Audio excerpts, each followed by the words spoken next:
Michael Bettine here for another episode of It's Cup of Time. Thanks for tuning in. I really appreciate everyone who comes on here to view the videos I'm making, so thank you a lot. Today I want to cover some various topics. First one is something I've been thinking about a lot lately. I've been reading some articles and discussing with some other people, and that is listening. Now, listening can be a really broad subject. It can just cover a wide range of things. And I want to cover a few different areas of listening that are really applicable to what we do. The first one is listening to other players and other music. I think it's essential to listen to a lot of different types of music. And when I was teaching drums, and I taught drums for like 40 years, I'd have students come in and it's like, oh, I only listen to Led Zeppelin. I want to play that and that's all I listen to. Or I only listen to this, or I only listen to that. And, that's like putting blinders on. And you can only see this little tunnel vision, ahead of you. You don't see the wider picture of everything else around you. And I would tell them, well, you really need to, listen to more types of music, not just more bands in the same genre, like hard rock. I'm into Zeppelin. Well, listen to Aerosmith, listen to, Judas Priest, listen to all these other heavier bands. No, you need to expand and listen to other genres of music. And even music that you might not like. And I do that, and I've done that through my whole career. I have just expanded my whole listening thing. And if you followed along in my videos here, the whole series of videos I've been making over these, 10 years or 15 years I've been doing videos, I've spoken about a lot of different musics that I listen to. Like back in the 70s, I was very much into progressive rock, but I've always been into pop music. From when I was a little kid in the 60s, I was a little too young to really get into the whole Beatlemania thing. But I do remember Ed Sullivan's show, which was a famous variety show that came on Sunday nights. And they had all kinds of bands. And I remember seeing The Doors, The Lovin' Spoonful, The Rolling Stones, Cream, I believe, might have even been on there. That was the Smothers Brothers show. Jefferson Airplane, all these different sort of bands and singers and that. And I absorbed that. And then my local radio station that I listened to in the small town I was growing up in, the station played everything. They might play a Bob Dylan song, and then they play a Motown song. And then they'd play some sort of other rock song, and another soul song, and kind of a countryish song or something. They played all different sort of styles. And when I was a little kid, I got a transistor radio, a little square transistor radio with a mono earphone for my birthday. Probably I was maybe 8 or 10 or something like that. And I just was always listening to music. And I absorbed all these different styles. So then as I got older and started to read more and became more informed about the world, I started reaching out to different types of music. And I would buy LPs that I would read about in magazines, or I might just, somebody would tell me about somebody, oh, you should really listen to this band or something, the Allman Brothers Band. So I went out and got the Allman Brothers Band live at Fillmore and took it home and put it on. It was like, wow, this is amazing. I've never heard anything like this. I really wasn't familiar with, any sort of blues type of music. I didn't grow up in that kind of atmosphere. So I listened to the Allman Brothers, and they had the double drummers and the twin lead guitars and all, and it was like, wow, this is some pretty amazing music. And it got me into a whole different, way of really looking and listening to music. And then I discovered African music. I ordered an album by I think it was the Burundi drummers in Africa. And I used to put that on and listen to it and try to figure out what in the world is going on. I remember one time sitting down with a pen and paper and writing, trying to transcribe these drum parts. And, I could write out drum music. I'd been writing drum music since I was probably 8th grade, But here I was, I think it was in high school or maybe a little after high school. Got this African album and I'm writing this stuff and I'm going, what? I mean, I didn't even know where to place some of the beats. So I got them as close as I could. And then it's like, well, how do I divide this up? And then I realized, well, it's really not in 4/4. And I started listening to it. Well, when does it repeat? And this one, it was like every 21 beats, it started another beat cycle. And I'm like, this is pretty crazy. I had never really, come into stuff like that. So I got into African music, and then I got into gamelan music, and that's a total crazy thing. And I tried to figure out, well, what are they doing? All these guys are just like playing all this stuff that's on top of each other. What's going on here? And I tried to figure out what was happening and, absorb that. And then I got into Japanese music, and I've been really a big fan of Japanese music. I was into Japanese pop music way before anybody else. Way back in the 70s, I was into all these Japanese pop bands and electronic bands like Yellow Magic Orchestra, Ippudo, their guitarist Masami Tsuchiya, Sandy and the Sunsets, all these Japanese pop bands. But I was also into traditional Japanese music once I found a couple of recordings of that, especially like more kind of court music and woodblocks and sort of taiko type drums and things like that.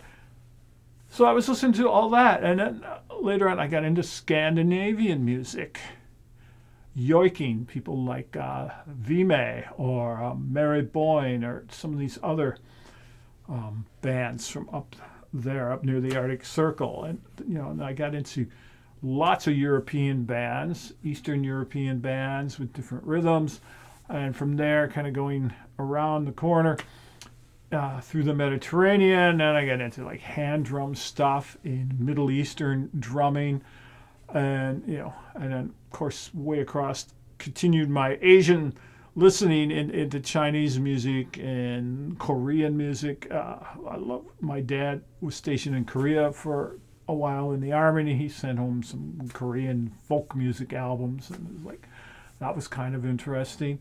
And just picking up on all these ideas.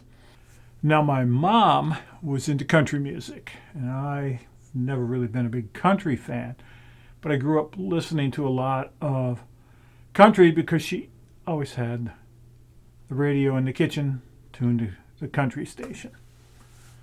So I listened to a lot of different styles. When I got to university, I started getting into classical music, which is something I really was never exposed to because my parents aren't musicians and they weren't really exposed to it. So then I got exposed to classical music and more progressive classical like John Cage, Karlheinz Stockhausen, things like that. So, my whole vision of listening, maybe a contradiction there, vision of listening, but my whole ideas of listening have certainly expanded over the years. And it continues. Just this week, I got another recording of Indonesian music from all over the whole Indonesian archipelago. There's some Gong music, of course, but then a lot of other things. So what I'm trying to get at is you really need to open your ears up to the wider world. As I've said before, I'm an old guy. When I was young in the 60s and the 70s and that, it was very difficult to hear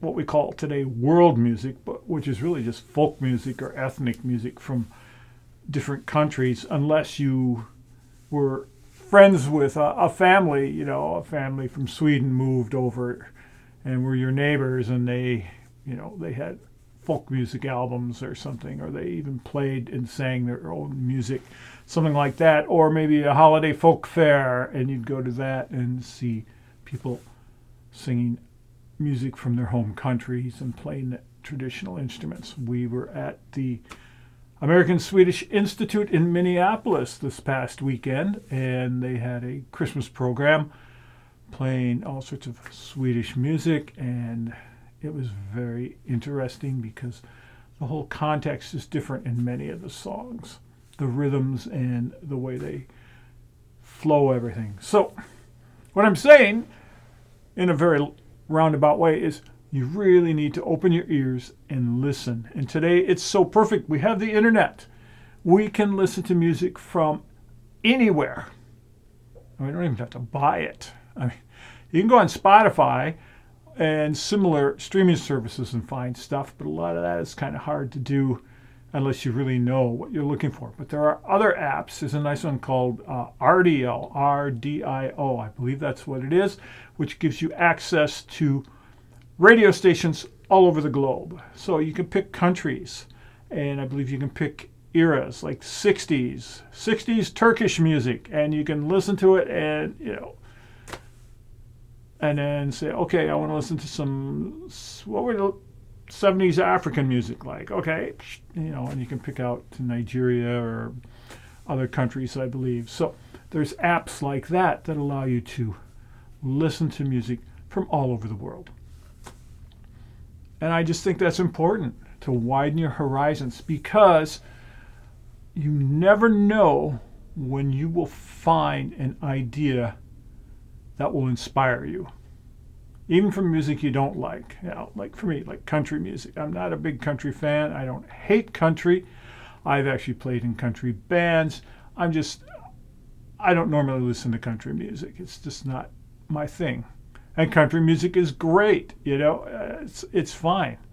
I just like other things, like today the big thing is like K-pop. Well, a lot of young kids like K-pop. Hey, that's fine. It's music made for them. It's certainly not made for an old guy like me.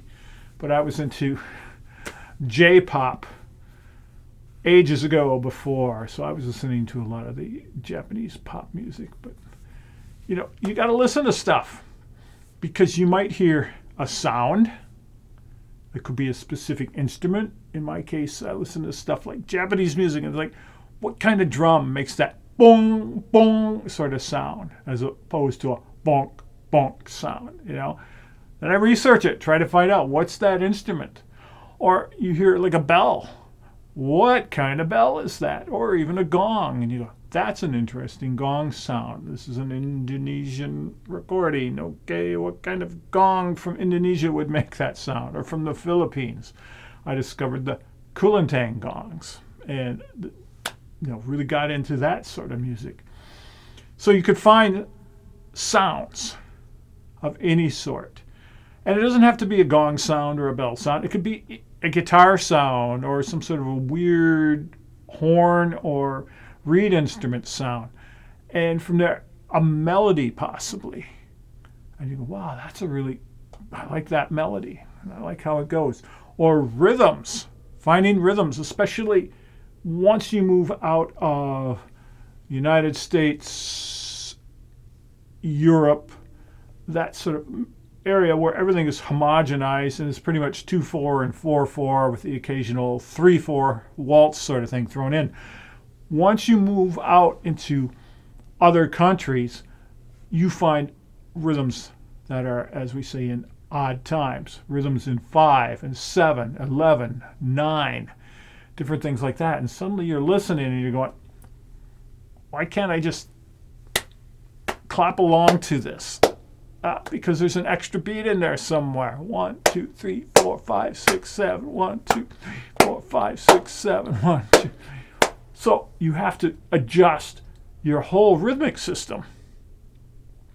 So listening to these things, sounds, melodies, I would include harmonies in there too, because listen, I remember when I discovered the Bulgarian Women's Choir. There was a famous recording that came out, what was this, 30, 40 years ago. And I picked it up, and it was like their harmonies. They sing these incredibly close harmonies that are dissonant at times, and it's just very otherworldly, as they say.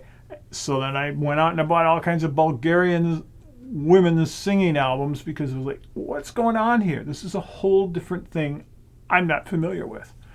So, sounds. Listen for sounds.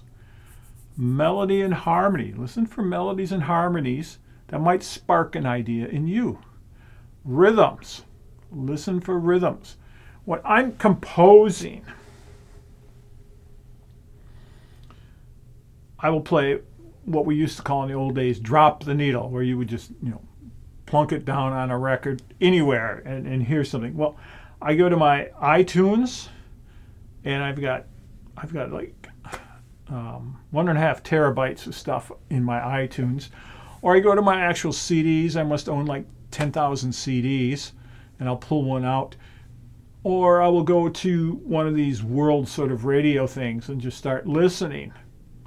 And just random stuff. And I'll listen to maybe 10 or 20 seconds. Nah, that's not doing it. Move on to another song, maybe another artist. Listen and listen. And suddenly I will hear something, and it'll be like, it sparks me. It could be a rhythm, and I'll be like, yeah. Boom, gong, gong, gong, gong. Okay, I like that rhythm. Okay. That gives me a basis to build something on. I'll kind of take that rhythm, and what if I twist it a little and add a different drum in there? And okay.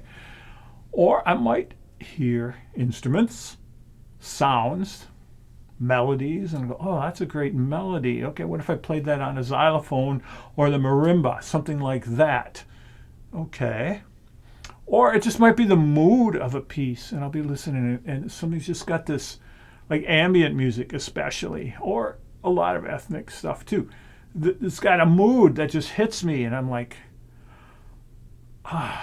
yeah, I'm going to take this kind of mood and create something around it. So, inspiration, and just the overall learning, listening to so much different stuff. So, it's a golden era. Go on YouTube, go on Spotify, go on RDO, go on all kinds of places, and listen. I was just watching an interview with the producer, guitarist, songwriter, singer Steven Wilson, mostly known for the progressive rock band Porcupine Tree. But he was talking about when he was younger, he would just go to the library, and they had all kinds of recordings. And if you remember, in the old days, libraries had LPs and CDs. And he said he would just, well, this looks interesting. I'll take it home. Knew nothing about it, but something looked interesting. So he would take it home and listen and pick up on stuff and just start expanding his horizons. So that's the big thing. That's your assignment for this week. How about that? Your first cup of time assignment. And we're going to have a couple of firsts in this video here, but your assignment is to go listen to something you've never heard before. Some different types of music. I think it's really important. Electronic music. Oh my gosh. I remember when I fell into electronic music and music concrete and early electronic stuff like the very early Tangerine Dream, and then all the shoot-offs like Klaus Schulze, who recently passed away, Peter Baumann, and all these people, and then all these other electronic things coming out of Germany on the Brain label, and Jean-Michel Jarre, and on and on and on. Electronic music. And then I got into Morton Subotnick and these original people who were creating crazy stuff, Susan Ciani. Man, just a whole nother world. So your assignment, go out there and find something new and listen to it and see if you can find some sort of inspiration out of it. Maybe pick up something you can use in your session. A sound, a rhythm, a mood, a feeling. Okay? So that's part one. Now part two, we're going to move on. And we're going to have our first quiz here. Okay. Behind me, you can see two gongs. And one's lit up a little more than the other here. Let's see. Got to get this a little more shiny. There you go. Two gongs. My Jupiter. Jupiter is also tin. The alchemic symbol for Jupiter is also the alchemic symbol for tin. And the Venus gong is also the alchemic symbol for copper, which, what is copper and tin? Bronze. Ironically, these are nickel silver gongs, which I find kind of funny. That's always been an in-joke with these two gongs with me, so now you know the joke. Anyway, these two gongs. Which gong is 20 years old and has never been cleaned? Okay? I'm going to put that back. I'm going to let you think on this. Maybe we'll move this a little. You can get a little different look at it. Oop, too much light. There you go. Okay? Which one of these gongs is 20 years old and has never been cleaned? And this comes out of getting into an online discussion, again, about gong cleaning. And if you know me, it's just my personality. I don't tend to clean gongs. I use them. I keep them clean. As a percussionist, I've always had a hand washing fetish, keeping my hands clean because I'm touching instruments, I'm holding sticks and mallets, and you don't want to have dirty, sweaty, greasy, grimy hands and be a percussionist. So I've always been into washing my hands, even way before this whole COVID thing happened. And we're like, wash your hands, count to 50 and wash them, whatever. It's like, I've got a hand washing fetish from 50 years ago. So my hands are always clean. But I keep my gongs clean. So which one of these is 20 years old? There's our first question. Is it the Venus or the Jupiter? And then which one has never been cleaned? Anyway. So I got into this Facebook discussion, somebody asking about cleaning. And all these people are like, oh, using all these polishes and harsh cleaners and chemicals and stuff. And I'm like, I don't do any of that. If I clean a gong, I use Dawn Blue dish soap. I don't know if that's available outside of the U.S. I don't know. But I use that because that is what they use to clean birds and animals that are caught in oil spills, because it has detergent that breaks up grease. So if I do wash my gongs, especially because of fingerprints that might get on there, or other things that are in the air and might be sort of greasy, the Dawn, little soap and water, wash it off, rinse it, nice towel, buff it dry, and you're good to go. Paiste gongs and most European gongs all have a coating, some sort of a wax coating to keep the metal clean and shiny and fresh. Chinese gongs, like this sun gong here, as far as I know, Chinese gongs don't have any sort of coating. They're just bronze. And there they are. So anyway, I don't tend to clean them other than once in a while. If I think they need it, I will use Dawn dish soap and water and wash them off and rinse them and dry them. And that's it. I do have some gong cleaners. Well, not specifically gong cleaners, but I do have some metal polishes. I don't tend to use them unless I buy some sort of a gong that's used and just is like, looks terrible. Then I might use that to clean it up to get it to more of a new condition, and then apply a wax on once it's clean to keep it from tarnishing and developing any sort of marks and things like that. But otherwise, I don't clean them. I don't have time to clean my gongs. I used to clean my cymbals all the time when I was playing in bands, especially in the bars in the old days when there was all the smoke and everything, because they would get really bad looking. So I used to clean them all the time. But gongs, I mean, I have too many gongs. What do I have? Like 130 gongs. I have no idea. It's somewhere around there. I don't have time to clean those. And if you see all the gongs behind me, none of these are my working gongs of my current setup I use. Those are all packed up because they're ready to go. I got to play 2 gigs this weekend. So unless I need to use a gong for a video or a recording, I just leave them packed up.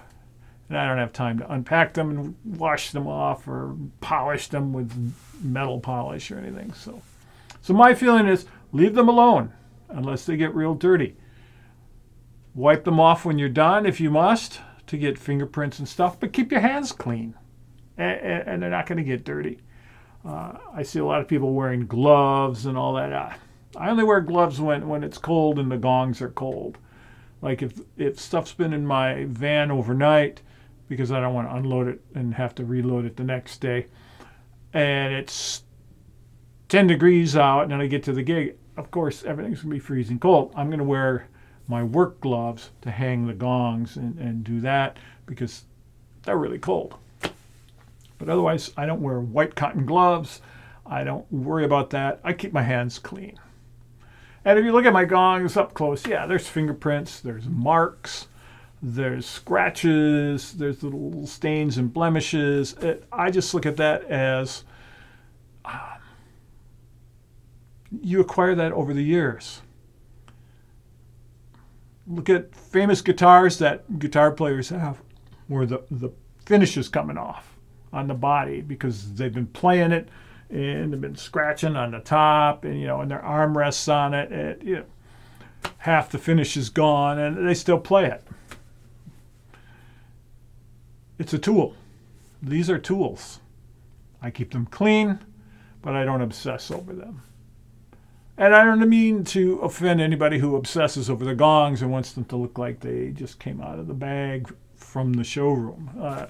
If you want to do that, go ahead. If you got one gong, and as one guy said, to him it's a Zen thing to get out the metal polish and polish his gong. I guess so. I mean, if that works for you, go ahead. Don't let me change your mind. But I'm just saying, especially for all you newbies out there, you don't have to clean them. You don't have to obsess over them. Keep your hands clean. Wipe them off with a nice microfiber towel maybe when you're done before you put them away, and you're good to go. For me, I just pack them up and take them out at the next gig, and that's the way it is. So anyway, let's get to our quiz here. Which gong is 20 years old and hasn't been cleaned? Maybe once or twice I did some dish soap on it in those 20 years. If I did, it's been so long ago to do that. Is it the Venus or is it the Jupiter? Should have a little theme music coming in here now. Well, the answer is both. I bought these at the same time 20 years ago. These gongs are 20 years old. They have been played all the time. They have been toured all over the States in all kinds of venues. I mean, they've been played in hundreds and hundreds of concerts and gong sessions. And they've never been cleaned. I've never taken any metal polish, anything like that to these. I just keep my hands clean. And you can see, I mean, if you see the light in there, you can see there's like some fingerprints. I think there's probably more on the Jupiter here. Let's see if we can get a look. I mean, you can see there's some marks and some prints, but it's just like, hey, they look brand new. Unless you get up real close, then you can see some of the marks in there. But never been cleaned. Never with any polish. And maybe wiped off now and then with a towel. And rarely, I don't even know if these two have ever been washed with soap and water. Possibly. But if you keep them clean, and if you're not in an environment where things are going to get all dirty, like again, the old days when everybody smoked in clubs and you'd get home and you'd open your cases and it just smelled like smoke and all your stuff had this nicotine grime on it. Yeah, then you had to clean it. I remember cleaning my drums and cymbals all the time from playing in clubs. But that seems to be history, and people don't smoke at gong sessions, so they should stay clean. One big exception would be if you are near the ocean. You might have some problems with salt air and getting some corrosiveness from the humidity off of the ocean. That might be a problem. That's a time I could see where you might need to polish and wax and polish and wax, just because that salt is going to corrode through the wax and it's going to hit that metal and you're going to have to keep doing it. Otherwise, I don't really see a need to do that. So that's about it on polishing and cleaning your gongs. And if you want to do it, go ahead. But here's a big tip. Different metals require different polishes. Do not buy a B20 cymbal polish, like for Zildjian cymbals, Sabian cymbals. Do not use a cymbal polish designed for B20 cymbals on nickel silver gongs. That's not a good idea. You could use it on B20 Asian gongs, that would be fine, but don't use it on nickel silver. You need a little different kind of polish. And there's a lot of good metal polishes out there. Read your labels, go on the website of the polishes you're thinking about, and find out how abrasive they are. Most metal polishes have some sort of abrasive material in it, like silica, which is sand, basically, or something else, because that is how it polishes, because it scrapes off all that stuff. It'd be just like taking a wire brush to your gongs. It's the same sort of thing. So watch out for things that are very abrasive and try to find something that is less abrasive or least abrasive. So good luck with that and have fun. Clean your gongs if you want. If you don't, just keep your hands clean and you're good to go. So, thanks for watching this episode. I hope you got some information, something to chew on, some ideas, but especially do your homework this week.